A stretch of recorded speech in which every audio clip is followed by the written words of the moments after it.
Good morning.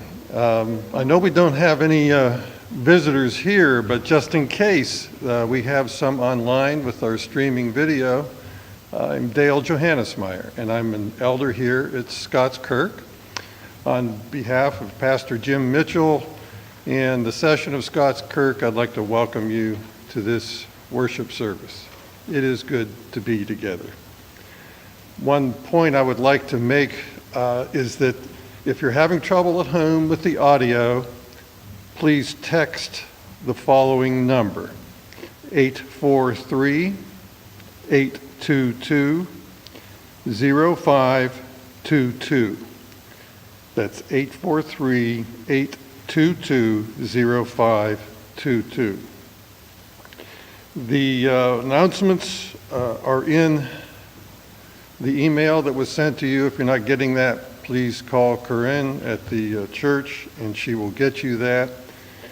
One point I'd like to make to those here that the adult quarterly is available outside the worship area. Please take one so you can keep up with what we normally cover in Sunday school. In preparation for our service, I'd like us to take a few moments to meditate on the grace of God, that we have our faith in Jesus Christ, and we're here to worship our God. We should do so in the right heart. So please take a few moments to meditate on that before we begin.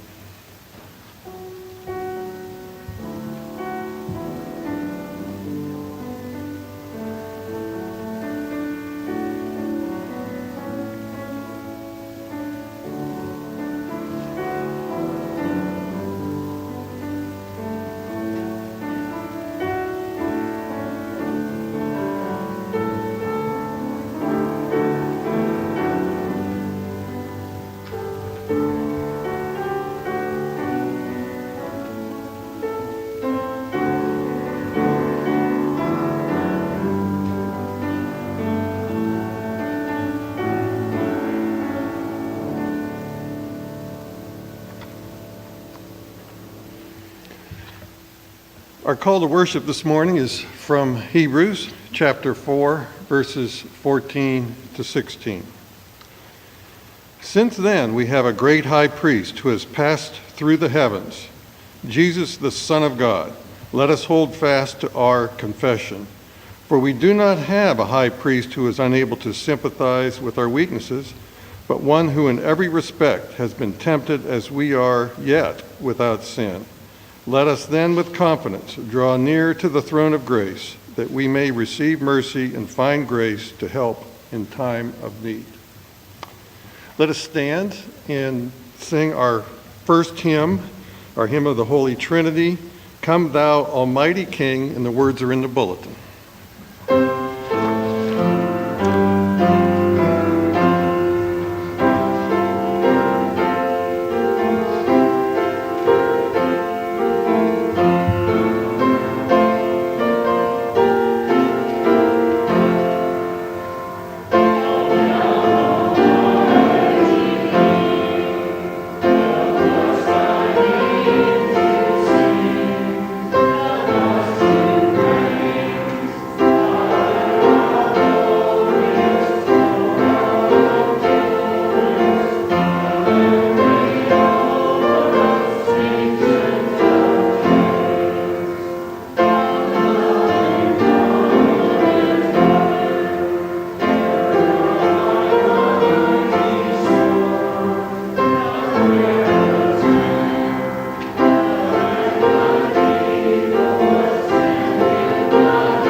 us pray. Heavenly Father, you are the great creator, the great I am. You always have been and always will be our God.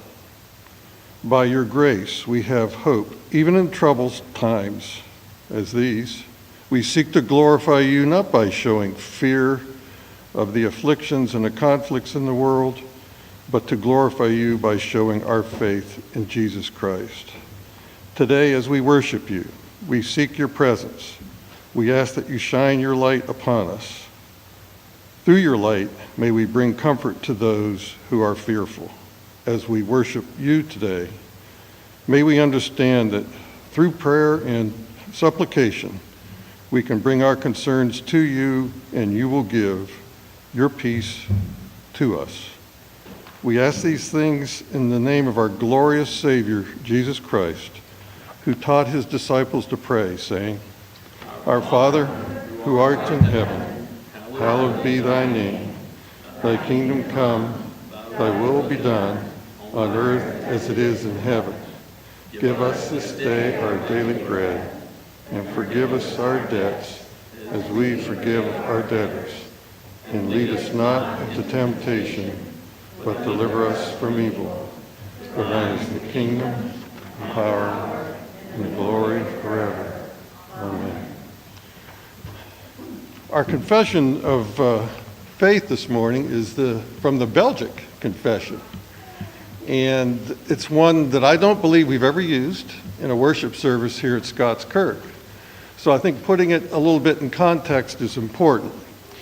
It was written in 1561 to provide a clear and comprehensive statement of the Reformed faith during the time of the Spanish Inquisition in the Netherlands and Belgium. Its author is a man by the name of Guido de Breets. He was born in the Netherlands. He found his faith studying Martin Luther, but he eventually ended up studying under John Calvin in Geneva. Became a Presbyterian minister, and during these difficult times, he was a minister in England and the Netherlands and in France, I believe. And he was constantly in fear of his life and being arrested during these times of persecution. And he wrote then this confession of the Belgic Confession to try to convince the King of Spain, for one reason for writing, try to convince the King of Spain that the Protestants, the Calvinists, were not rebels. They were faithful followers of Scripture. There was nothing to be afraid of. They weren't like the Arminians or others. There was nothing to be afraid of. Well, it didn't work out for him in that way, in a secular way. He was arrested, thrown into jail. He was convicted and hung in the Spanish Inquisition. He was buried in a shallow grave. His remains were eaten by dogs and wild animals. But when he was in jail, almost like the Apostle Paul, he was faithful to the very end. His letters to his wife were outstanding, showing his faith in what Jesus had done in his place in eternity. Even to the very end, when he was standing on the scaffold and he was pushed to be hung, he was actually standing there preaching the word to the people who had gathered to see him hung. Oh, would I have that kind of courage and faith to show people. And I think knowing that in this Belgic Confession, which is used by Reformed churches, obviously we're using it throughout the world today, having that in context, I think, gives a bit more meaning as we're about to recite it together. And it's actually Article 21A. So let's read this together. We believe Jesus Christ is a high priest forever, according to the order of Melchizedek, made such by an oath, that he presented himself in our name before his Father to appease his wrath with full satisfaction by offering himself on the tree of the cross and pouring out his precious blood for the cleansing of our sins, as the prophets have predicted. For it is written that the chastisement of our peace was placed on the Son of God, and that we are healed by his wounds. He was led to death as a lamb. He was numbered among the sinners and condemned as a criminal by Pontius Pilate, though Pilate had declared that he was innocent. So he paid back what he had not stolen, and he suffered the just for the unjust in both his body and soul, in such a way that when he senses the horrible punishment required by our sins, his sweat became like big drops of blood falling on the ground. He cried, my God, why have you abandoned me?" And he endured all this for the forgiveness of our sins. Please be seated. We'll have the children's sermon now, and if you want your children to come forward, they can.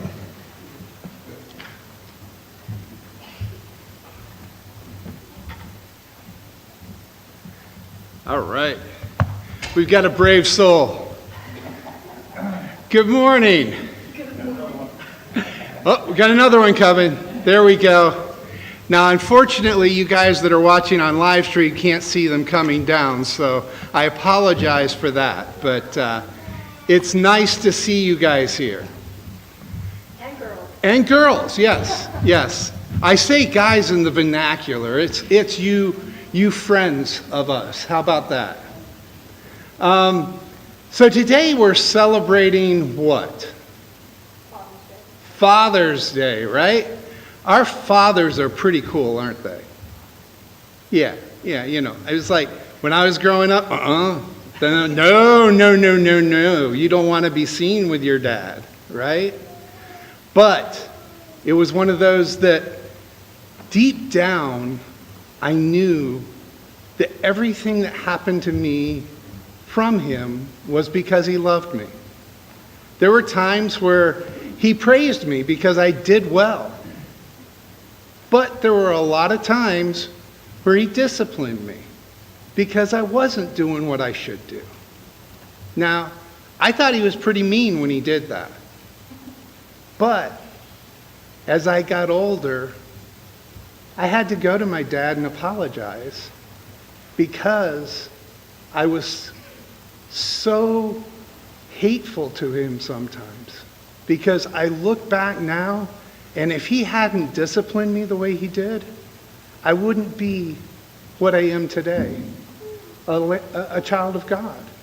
He showed me the right way to do things. And our Heavenly Father does the same for us.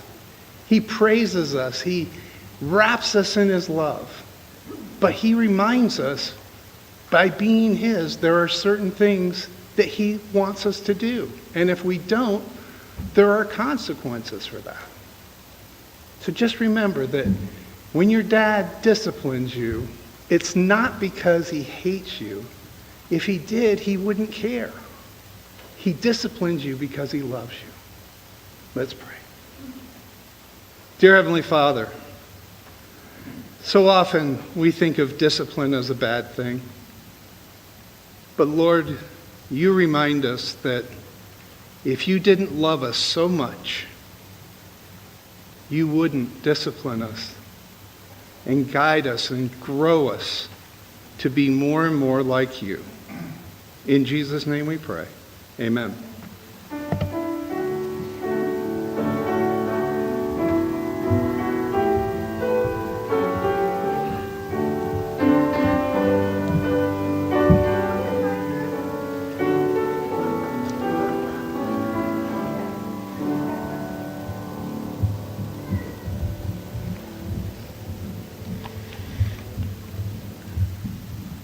Our scripture reading this morning is from the prophet Isaiah, chapter 53, all 12 verses.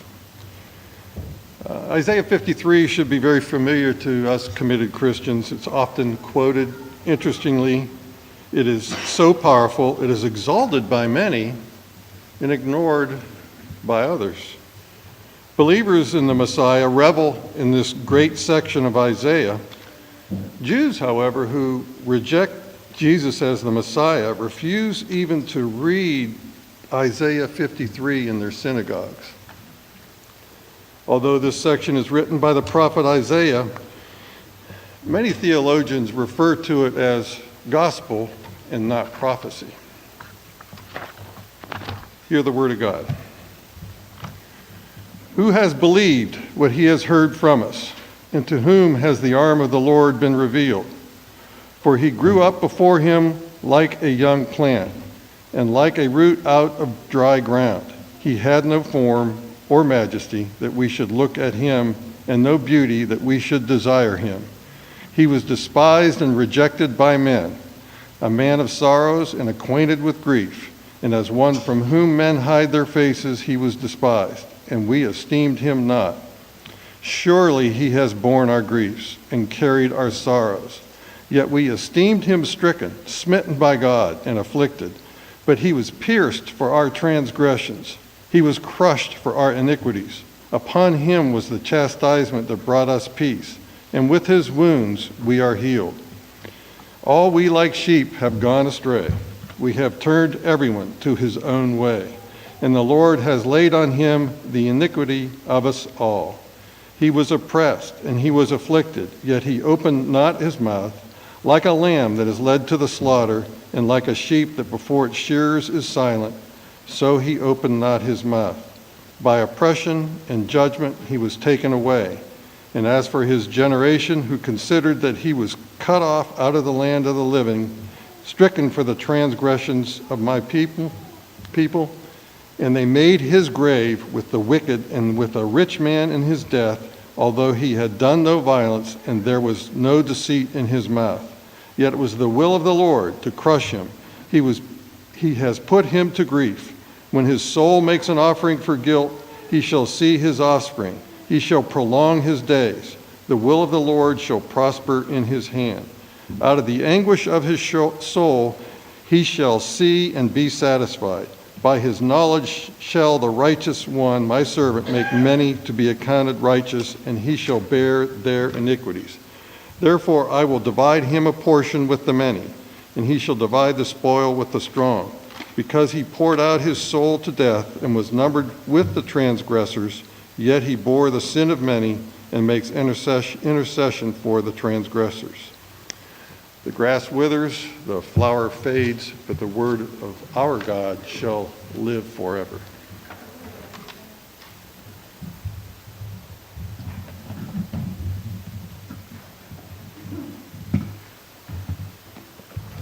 Let us pray together.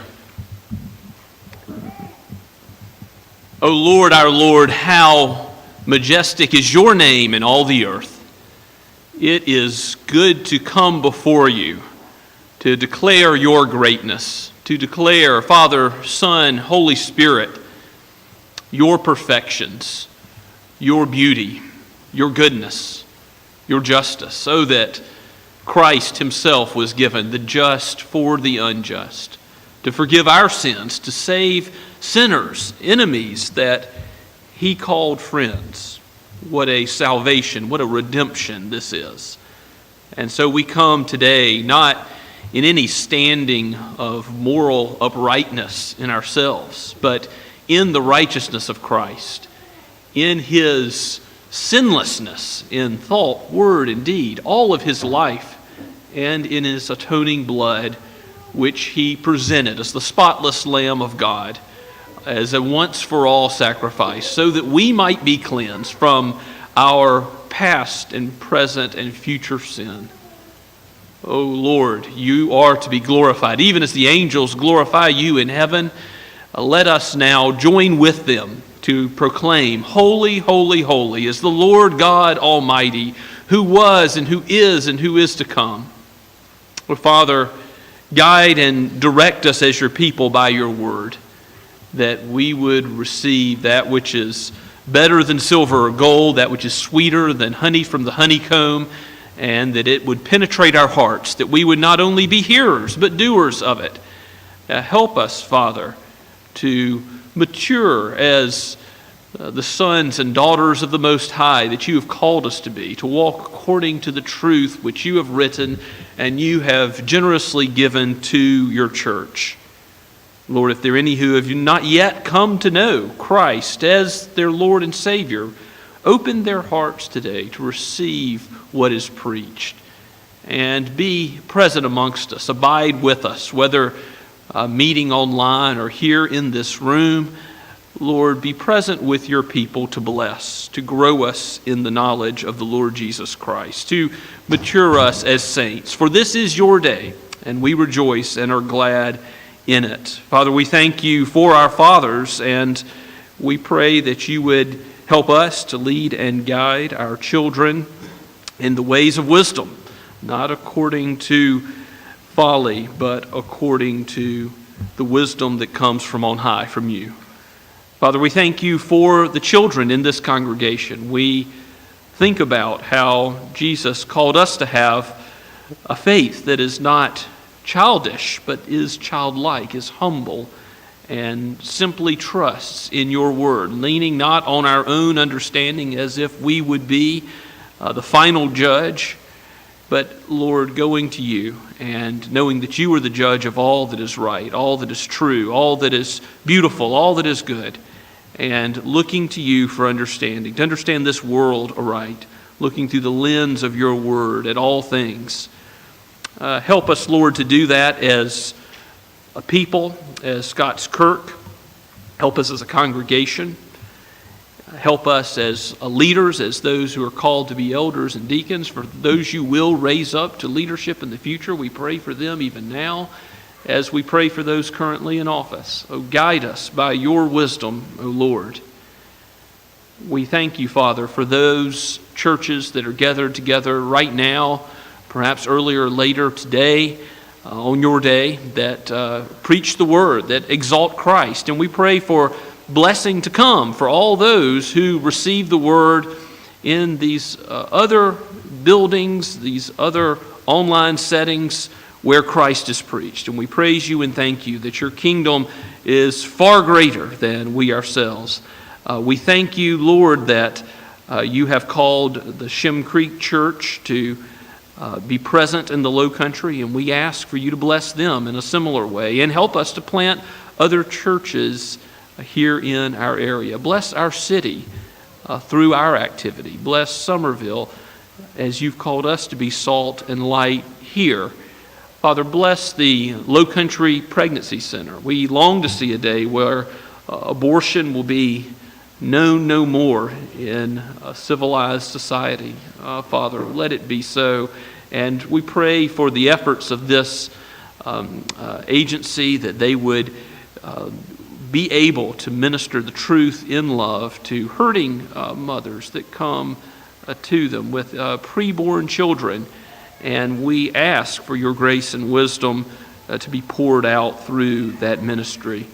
Father, we pray for the ministry of Bon Clark, and as many camps and conferences and other events have been postponed for this summer.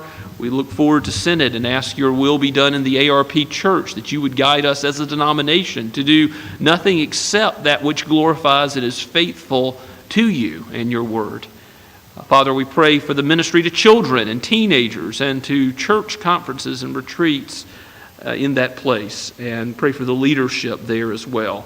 We pray for Erskine College and Seminary, that all would be grounded upon your word, and these agencies of the ARP Church, that all that they do would be faithful, rooted, grounded in Christ, steadfast, immovable in him.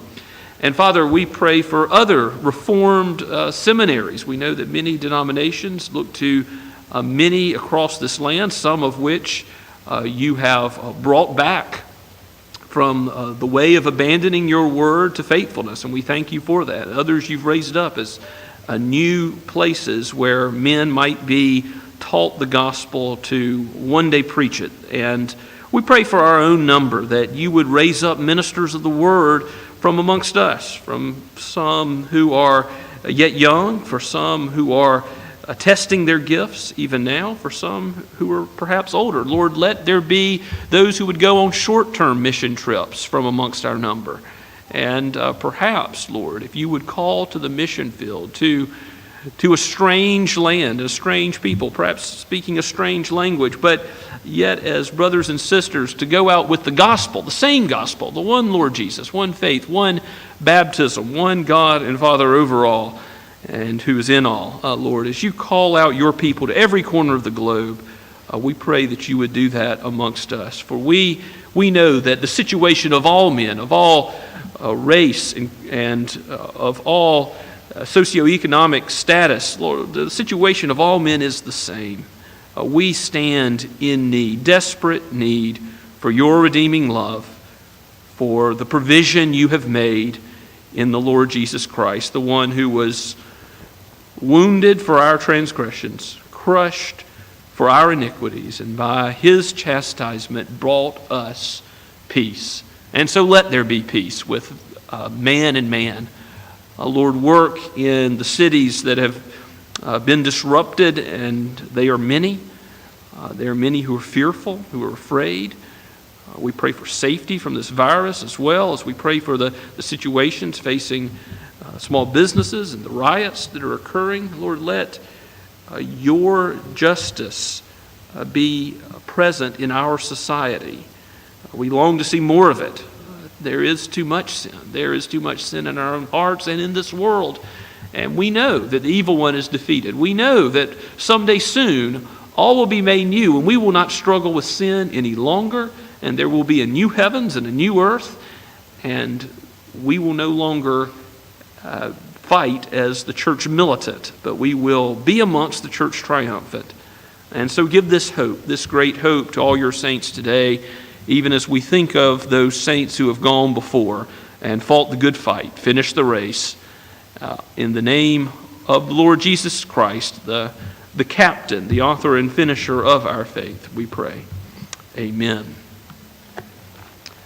As we continue to worship this morning, let us worship together from How Deep the Father's Love for Us, which is in the blue notebook. The words are included in your bulletin. Let's stand as we sing.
Please remain standing as we pray.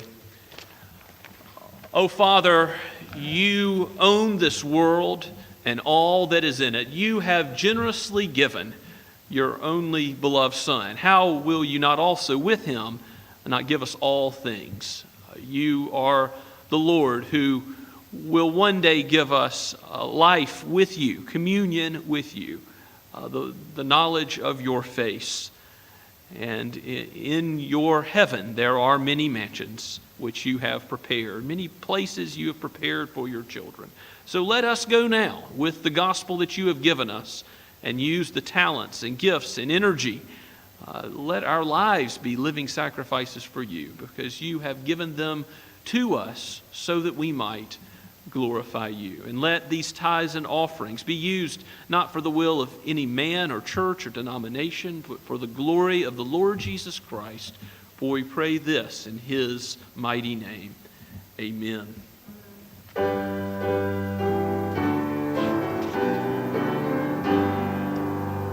Praise Father, Son, all blessings flow. Praise him, all creatures here below. Praise him above, ye heavenly host. Praise Father, Son, and Holy Ghost. Amen.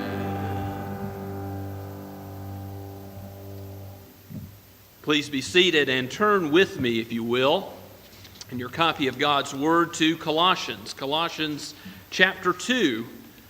This morning we'll read again verse 8 just for making sense out of the paragraph, and read through verse 15. Now this happens to be the last section in what most commentators consider the theological section of Paul's epistle to the church in Colossae. So what follows will be application of, guess what? That theology which precedes.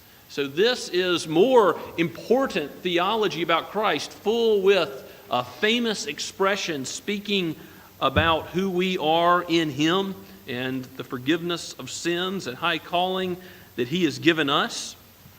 And the Apostle Paul will take this truth and apply it to the various questions that have come up in the church. We'll see next week about food and drink, celebrating new moons and Sabbaths, and we'll discuss that as we get into the end of chapter 2 and on into chapters 3 and 4. We'll see instruction to slaves, to Christian households.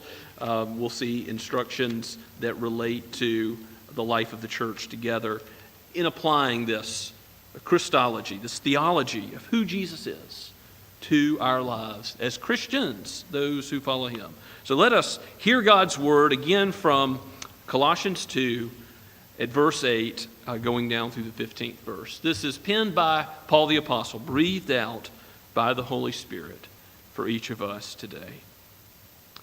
See to it that no one takes you captive by philosophy and empty deceit, according to human tradition, according to the elemental spirits of the world, and not according to Christ. For in him the whole fullness of deity dwells bodily, and you have been filled in him, who is the head of all rule and authority.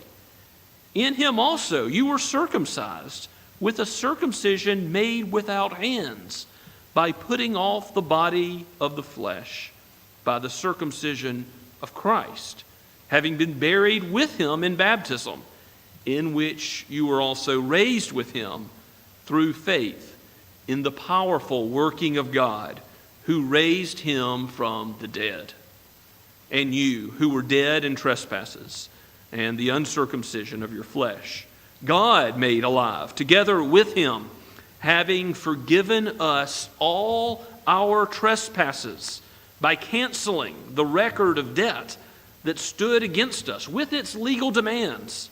This he set aside, nailing it to the cross. He disarmed the rulers and authorities and put them to open shame by triumphing over them in him. Let us pray. Oh, Holy Spirit, it is your office to open our eyes to understand the Scriptures, to give us that which is not according to the flesh, but spiritually discerned. Give us discernment, wisdom. Give us knowledge of Christ, and let that knowledge affect who we are, our passions in this life, that they might be for you and all glorifying you. Let our actions in this life reflect that view of the world which the Apostle Paul has been carried along by you, a Holy Spirit, to give us today, so that we might see things truly as his followers and then live as befits the children of God. For we pray this in Jesus' name.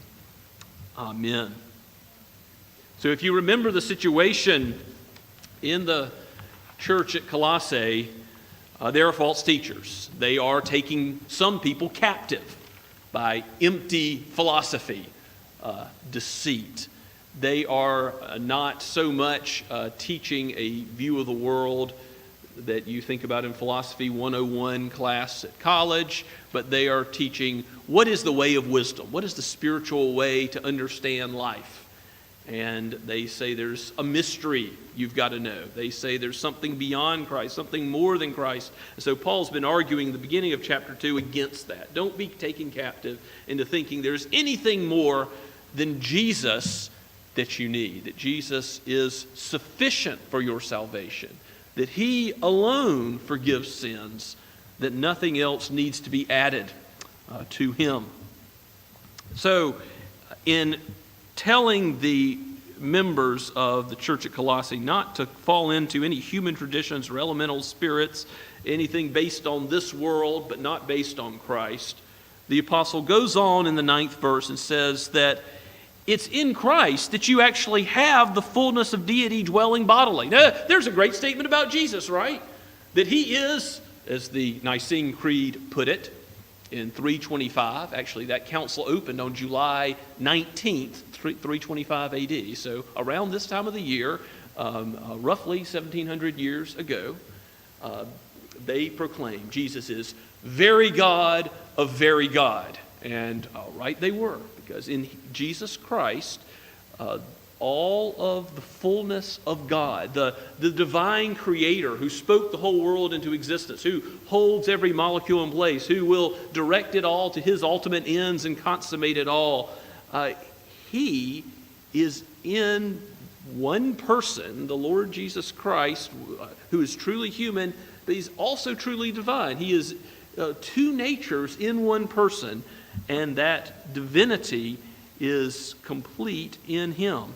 So if you want to know where does the fullness of God take you, it takes you to Christ. And so if you want to be one with God, to use that language, where would you need to go? You need unity with Christ. You would need to be found in Christ. So look at the words in verse 9. For in him the whole fullness of deity dwells bodily. In verse 10, you have been filled in him. Now possibly the heretics were saying something like, you want to be filled with God and his Spirit, then you need this mystery knowledge. You need something else beyond Christ. And Paul's saying, no, you want to be complete. You want to be perfect. This word for fullness could mean completeness. You want a complete spirituality. Where do you look? Jesus. He is God, so how could you need something more? He's the spotless Lamb of God. How could you need something more than his sacrifice? He lived a sinless life. How could you look for something more to give you right standing with God? So, if you are filled in him, you should also know what the end of verse 10 says, that Jesus is the head of every rule and authority. Now, perhaps the Apostle Paul here is thinking of worldly authorities, worldly rulers like Pilate, who had no authority except that which was given from above. Pilate was only an authority because God had put him there. And he was ultimately subject, like all worldly authorities, to doing what pleases God. And they will be responsible for everything they do that displeases God. God. But probably what's going on in this text is that we have again angelic or demonic beings, authorities in the spiritual realm that the heretics were teaching something false about that Paul is addressing. And we'll see this again brought up in verse 15. At the end of our text, it says that he, Jesus, disarmed the rulers and authorities and put them to open shame by triumphing over them in the cross. Well, certainly Satan and all his minions are defeated. All the powers of hell and darkness are defeated at the cross. And that leads us to think, well, whether worldly authorities or demonic authorities, even the evil one himself, we have to remember that, that Satan approaches God in his courts and asks permission to do anything to Job. You read that in Job chapter 1. You see the demons cowering before Jesus, knowing that he is in authority over them in the Gospels.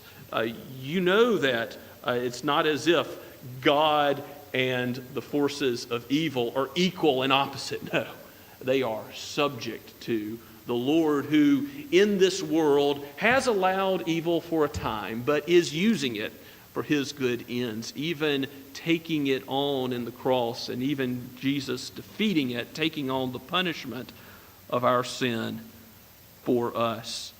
So this ultimately should give the church comfort that whatever persecution might come, whatever angelic beings might do to them, maybe they're worried, what will Satan do to me? What will Satan's demons do to me if I am going to cast my lot with Christ? Well, guess what? Christ is the head of every worldly and angelic and spiritual authority. He is in charge. So verse 11, in him you were also circumcised.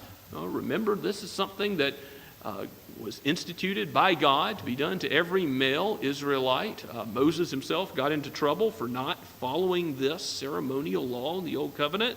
It was essential to show God's mark on those who were his people, visible covenant community. And in him you were also circumcised with a circumcision. But then look at this famous expression. It's a circumcision made without hands. So what kind of circumcision is that? What kind of cutting off? What kind of bloody ritual is it? Well, it's not done in the flesh. It's not done to the body. It's done spiritually. What is this circumcision that comes both to Jew and to Gentile? Remember, God has brought his gospel now to the church in Colossae in Asia Minor, to someplace far beyond the borders of Israel. Here he brings it to every tribe and tongue. And in that context, he's saying, Gentile believers, you're given a circumcision. You're marked out as who? The people of God.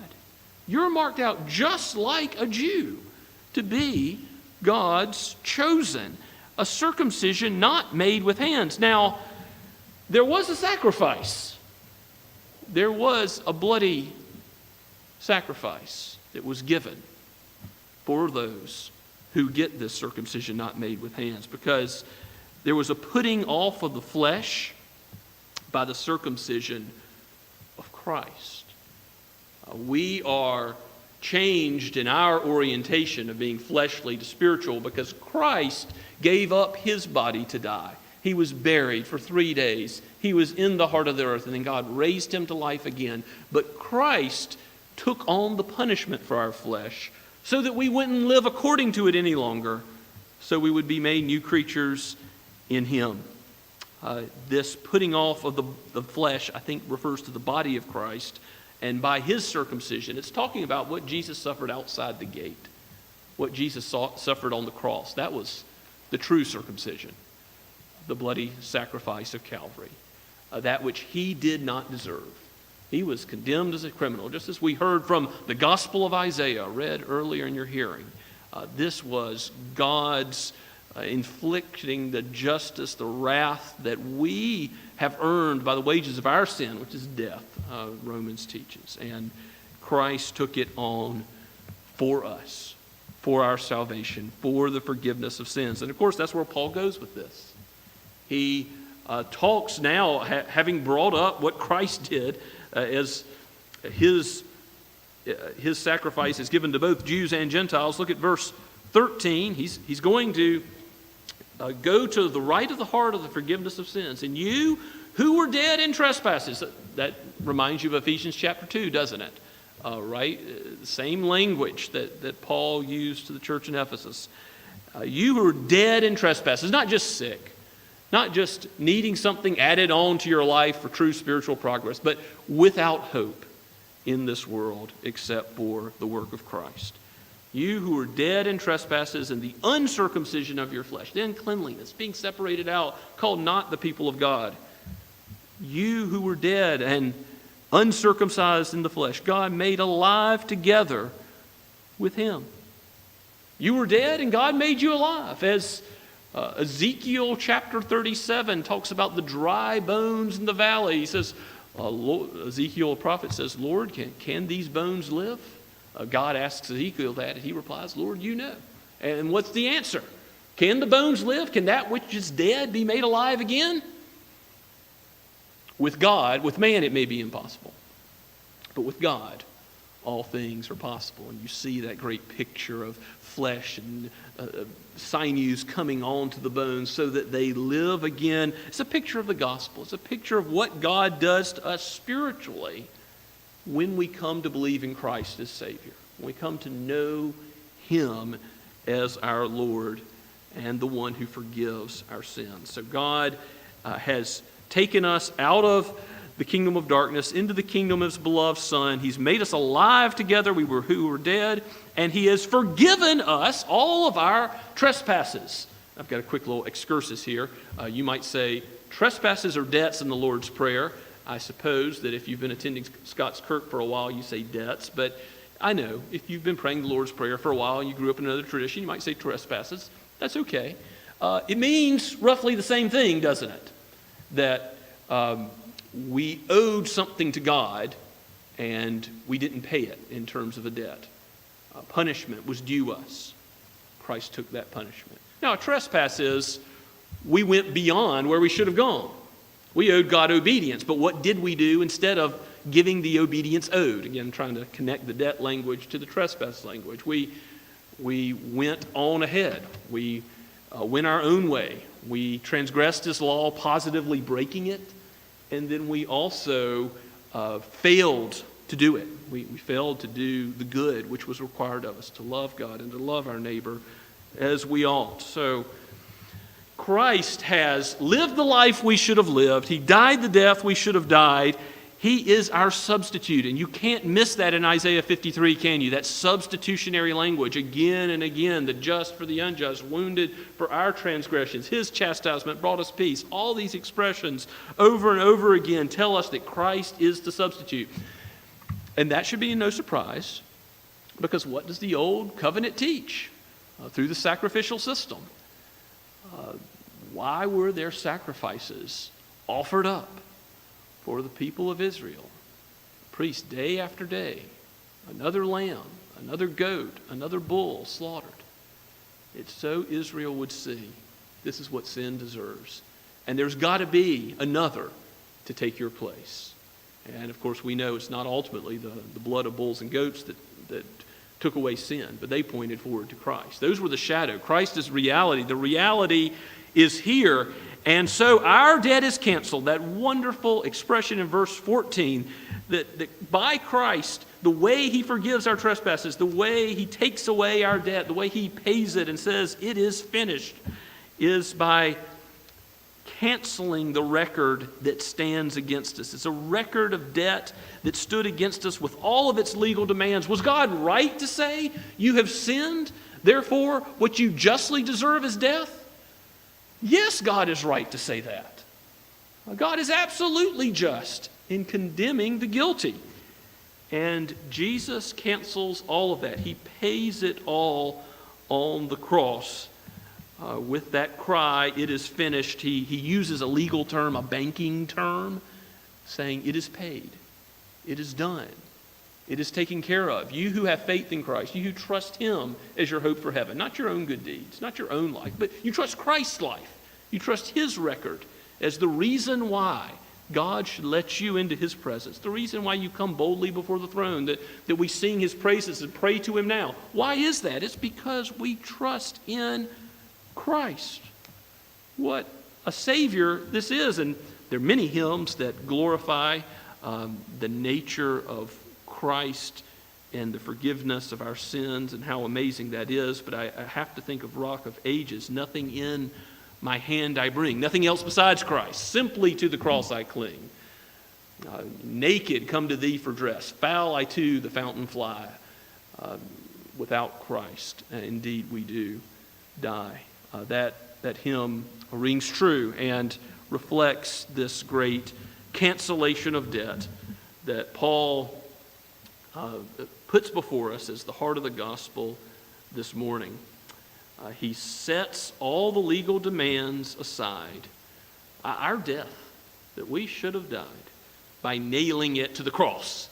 And what an expression that here they thought the powers of hell, powers of Satan and his demonic armies thought that they were winning the battle over Jesus by putting nails into his hands and his feet and piercing his side. But no, by those nails, our sin was being held there. We were being forgiven. We were the saints of God of all time, Jews in the Old Covenant, other Gentiles that did believe and came into Israel. And then after the New Covenant, any Jew or Gentile who's brought in, every place all over the world, all over the Roman Empire, and indeed the whole world, any who believe in Christ have their sin nailed to the cross in Christ.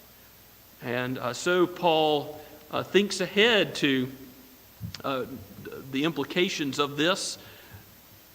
Well, there's an implication on the cross when it happened. Satan is defeated. But in the long term, that defeat will be made apparent to all. So what has happened? He disarmed the rulers and authorities and put them to open shame by triumphing over them in him. This word for triumphing is used for a victor's parade. If a Roman general might come back from war and celebrate. That's the kind of victory that Christ has already celebrated over the powers of hell. Now, do we experience still fights with temptation, fights with the evil one and his forces of darkness?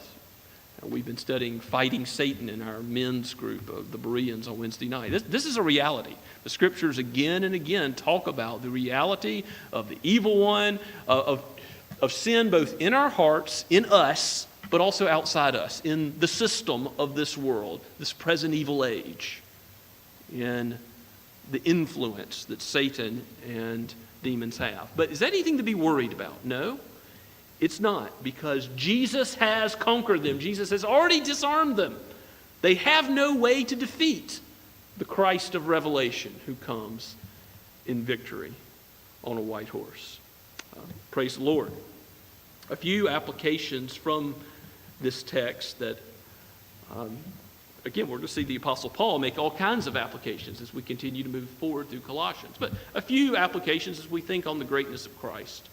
In our culture today, there is a tendency to want to think about being spiritual or being religious without being a Christian who belongs to an organized church, who hears from Christ and his word alone, but also hears from other sources, other sacred texts. Perhaps the New Age movement, gained some popularity in the 60s, and going forward to today has had an influence here. Think about even, your yoga studio in Summerville might say something like namaste. The light in me is the light in you, or vice versa. There's a oneness. There's this presumed spirituality that all is one, and in you there's a light of God, in me there's a light of God. And this kind of way of thinking in terms of being spiritual, but not religious in the Christian sense, I think is one that affects our culture. People are not saying that Christ and his exclusive claims to be Lord and Savior are good enough. They want something more. They want something added, many different ways to go to heaven, not one way, one truth, one life, one name under heaven by which men can be saved, what the Scripture says. And here I want to just point out again what verse 9 tells us. In Christ, the whole fullness of deity dwells bodily. You want oneness with God? Well, I've got news. You're not God. The trees aren't God. The bushes aren't God. The grass isn't God. Christ is God. Here is the creature as a human being in his creation, joined with true humanity is true deity in the person of Christ. To be one with God, and to be one with God forever, to enjoy his fellowship in heaven, we need to be branches on the vine. He is the vine, we are the branches. He says in John 15, this unity only comes by faith. It only comes by spiritual circumcision, which is walking away from sin, walking away from the old life, and turning to Christ and trusting in him to walk in a spiritual newness of life. Now, that's not something you can do. Why? Because you're dead. But we have good news for our neighbors. The Holy Spirit brings the dead to life. The Holy Spirit uses this word that we're preaching today, this word that indwells you, the Christ that indwells you, to bring to life those who are dead. This is good news as we minister to a culture that may be spiritual but not on board with biblical Christianity. May we minister to them in a way that reflects the truth of all deity being found in Christ alone, and with love and humility and respect and meekness. Applications we can make from this text. How can we ourselves remain immovable, steadfast when we're on the course of the Christian life and temptations come up? When sin seems to overpower? Well, we can certainly remember the Scripture that says that no temptation has overtaken us except that which is common to man. And when God presents you with a temptation, what does he also present? A way out of it, from under it. And that's true, but we should also remember what this text teaches us about Jesus being the head over all rule and authority, about how he's disarmed all rulers and authorities. Satan himself, Satan's minions, and yes, any human rulers, whatever, worldly governments might do in persecuting Christians, and it may be severe. We know that from history. We don't know what will come in the future of this land, do we? But we should know now that Christ is in charge of every human and demonic authority. And we are in his hand. And he will not let us go. There's nothing that can separate us from his love. That's encouraging. We are made complete in Christ, that we therefore ought to be strong in him. Turn with me to Ephesians 6, talking about fighting Satan. The armor of God is a passage which has come up often in our men's small group. I'll just read for you Ephesians 6, starting at verse 10. But listen to what Paul says here after just hearing what he says in Colossians.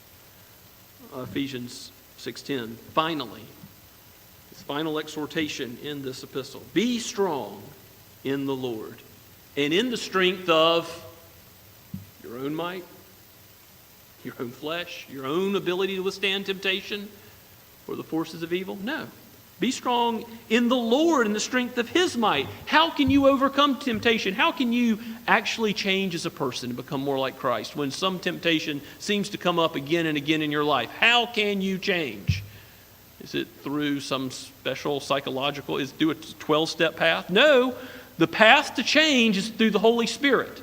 It is spiritual power. It is the Christian's hope of the Lord and his strength that we have to actually overcome temptation and be different.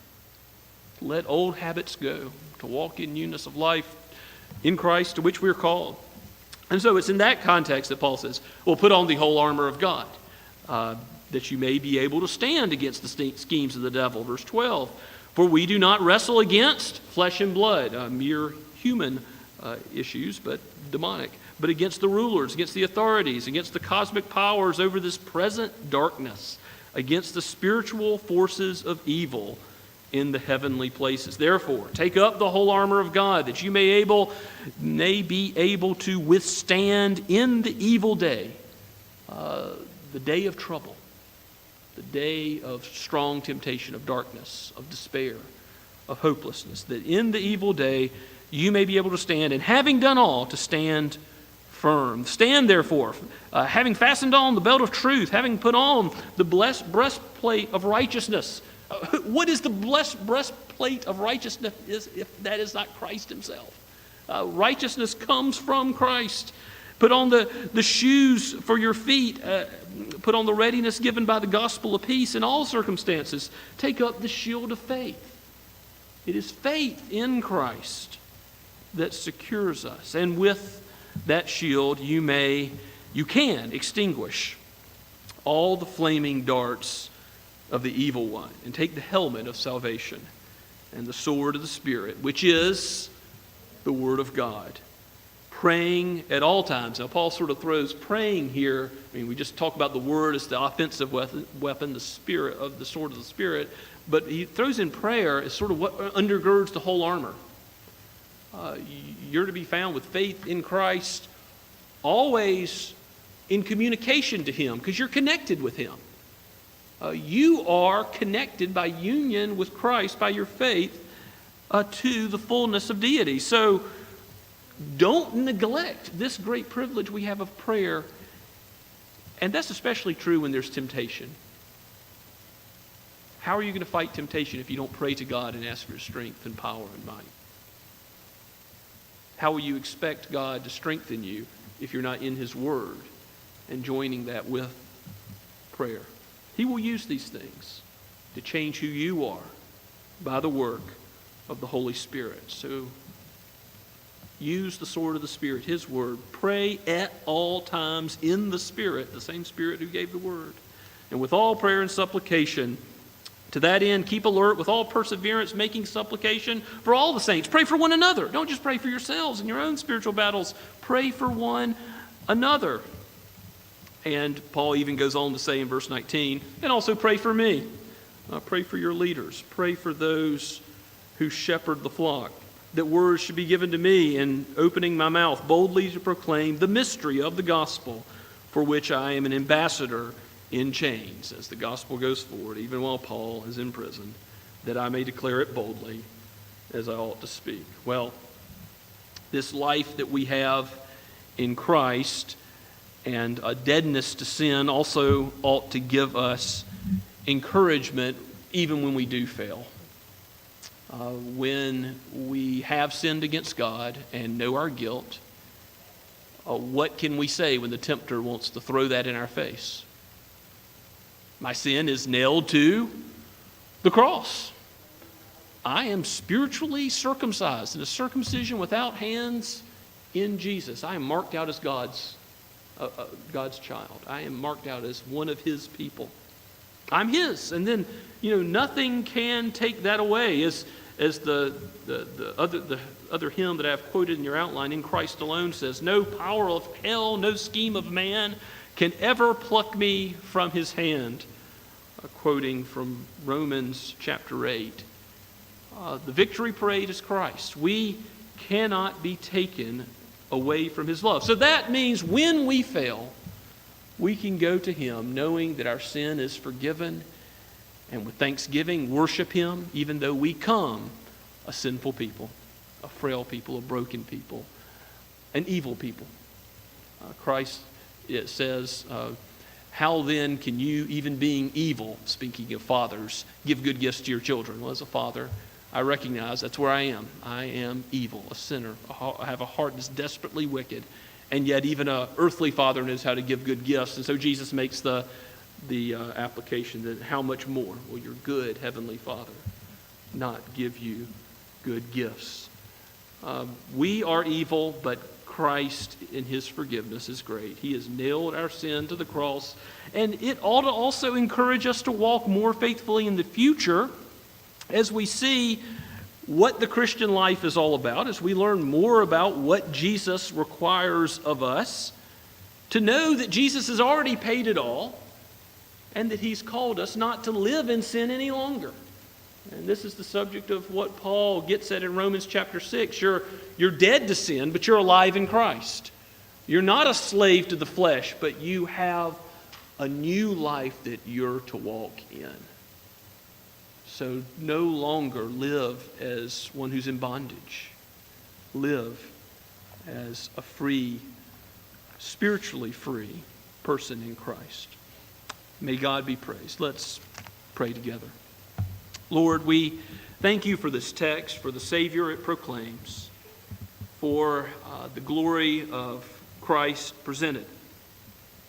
Help us to be found in him, not having a righteousness of our own that comes through the law, but having a righteousness that comes through faith. Lord, bless your people. Help us to live, even in the face of temptation, in the face of danger, in the face of fearsome enemies. Help us to live in the life that you have destined us for, now and forever, in Christ. For it's in his holy name that we pray. Amen. And in response to the preaching of the word this morning, let us sing together How Firm a Foundation, as the words are included in your bulletin.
I remind you all before I dismiss with the benediction, please do go immediately following the service outside, and you're welcome to have as much time fellowshipping together there as you like.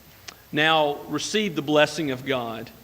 Now may the God of peace, who brought again from the dead our Lord Jesus, the great shepherd of the sheep, by the blood of the eternal covenant, equip you with everything good that you may do his will, working in us that which is pleasing in his sight, through Jesus Christ, to whom be the glory forever and ever. Amen.